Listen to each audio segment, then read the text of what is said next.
we're here at Canadian Music Week. We got a chance to talk to Bedouin Soundclash before they took the stage at the Montclair. So you have about 4 days left, 4 dates left on your solo tour in Canada. So what comes next? After I go out west, come back and start writing for the Bedouin record. So we've been writing, but start really getting into it, really hashing it out. And is it gonna sound different than previous Bedouin stuff, or do you think it's just gonna? I don't think so. I think it's going to be very. I think it'll be, from my perspective, a meeting point between what I was doing solo and Bedouin. But I don't think it's going to be.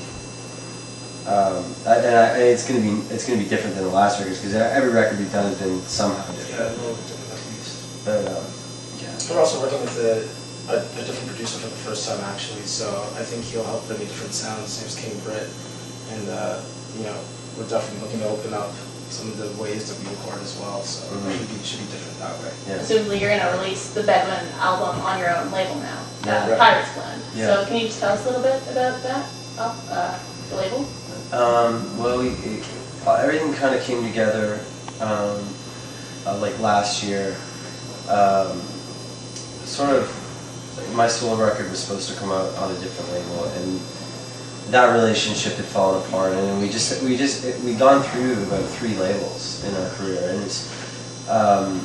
and we just changed everything in our career. It was like a ground zero point of let's work with across the board people that we trust and respect. And so our best friend is managing us, and we kind of sat together, all 3 of us, Dave, Gannett, our manager, Elon, and me, out in BC, and we just said, okay, like, let's just make everything. In an ideal world, like, what do we want to be doing? And we had the ability, I guess, to start a label, but it was not.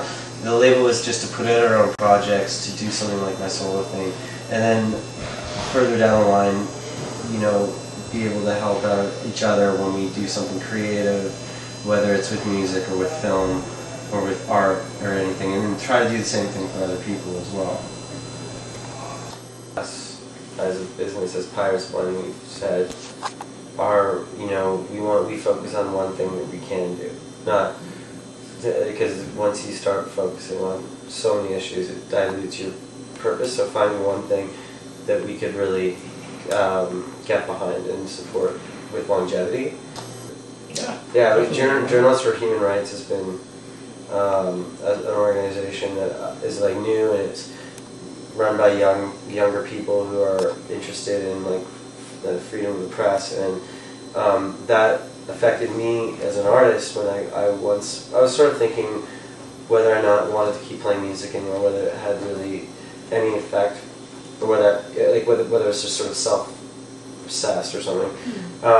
And then I got an email from a war journalist from Russia who'd been caught by Russian militia in Georgia, and he was writing just freelance stuff that maybe the Russian government didn't really approve of, and he was captured and detained for, I don't know how long, he said like 3 weeks or something, 4 weeks, and he just wrote me and told me that he was listening to Bedouin Soundclash the whole time, and that the music had kept him more or less sober. Those were his words, and that really spoke to me as like how as a writer, how important it is to be able to say what you need to say, and how important that is to people that you're writing for. And so we decided at that point that it was an inspiration for us to support something like Journalists for Human Rights. But I mean, yeah, in general, I just say like, don't try to. You can't. Just doing one small thing has that butterfly effect. I know you're on the Hell for Hades single. Did that come about? Kenon got in touch with us. I was out at the Olympics, and it seemed like it was. I didn't know how many artists were on it because it was huge. Oh my God, it was so crazy. Great. I mean, I know that Kenon's concern has been sustained interest in the problem, not just the flash amount of support that Haiti got right after sort of like New Orleans got like right after, but then there's no follow through. So I think that was his goal. Well, I remember you used to say that she wanted a revolution. Part of my problem before was feeling like I'd given too much of my life away, and all those like that I hadn't focused enough on taking stock of personal life anymore. And then now I've taken all that stuff and flipped it, and now putting it on a record it was to clean house, but that purpose for me had kind of been made. So now I was it may not seem, they'll just sound like songs to most people, but to the people that they're about, I in some way I've called for someone and I said, you know, it's kind of hurtful maybe, or you know, there's some people who probably don't like these songs that much. Is it worth it? But we decided to do it. Yeah. Have you been to check out Jay's solo tour at all? I refuse to go. No, I've seen. Yeah, I saw him in Toronto here actually. Literally. Okay, you approve? I do approve. Actually, yeah. You encouraged him to put out, like, to write the solo. Oh, not to write it. I think like it's more that he writes songs that you play in soundtracks or play when we're hanging out, but maybe didn't really fit the mold of what we do as Bedouin, but they were great songs. So I was just kind of a fan of those songs. It's like, yeah, it's awesome. I'm glad to see that the response has been as great as it has. It's just gonna get better. Do you find that your audiences differ between the solo and the? Yeah, I do. I think that at least what I've seen on the last run of dates has been a lot of people that probably a lot of people who come up to me and say, "Oh, I have never seen Bedouin, but you know they only know this record or something, or they know they've bought this record and bought Bedouin Soundclash." I think I don't know what type of person that is. I can't describe them really. There's a lot of plaid shirts at my solo stuff than at Bedouin shows. I don't know what that means. I personally don't. I've just noticed it. Just plaid. Okay. Right.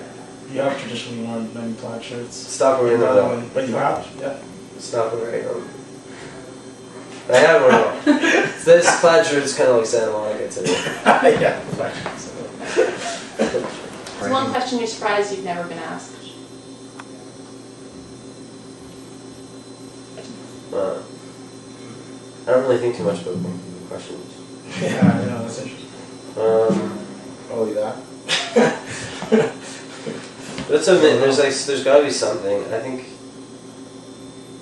I'm surprised. The one thing I'm always surprised with is like the things you can say on a record and no one will ask you about it. Like lyrically, like I mean, even on this solo record, I've had so many questions about things I do not think are all that important. Right. And then lyrically, like there'll be lines about the Harper government or like safe injection sites and homosexual violence, and none of that has ever been covered. It's all like, oh hey, like so do you do drugs and something like that, It's like, I'm just, or not even that, or like, oh, so what's it like having this? Like just very, you could. It reminds me that most people don't take time to really listen to things. They're not listening to things you're saying. So, which goes back to the point of whether you should be playing music or not. But yeah, anyways. That's it. But yeah, no, I think that's for me. Lyrically, I've been shocked at the things I can say and no one will pay attention to it, and then ask questions that I just would not even think would be interesting. What's your favorite color? Yeah. Blue. But obviously it's blue. Yeah. And mine's black. Ironic. Well, you guys get to look at each other. If you were that's why it works. If you were all all blue. If you were all blue and I were all black, the exact same outfit.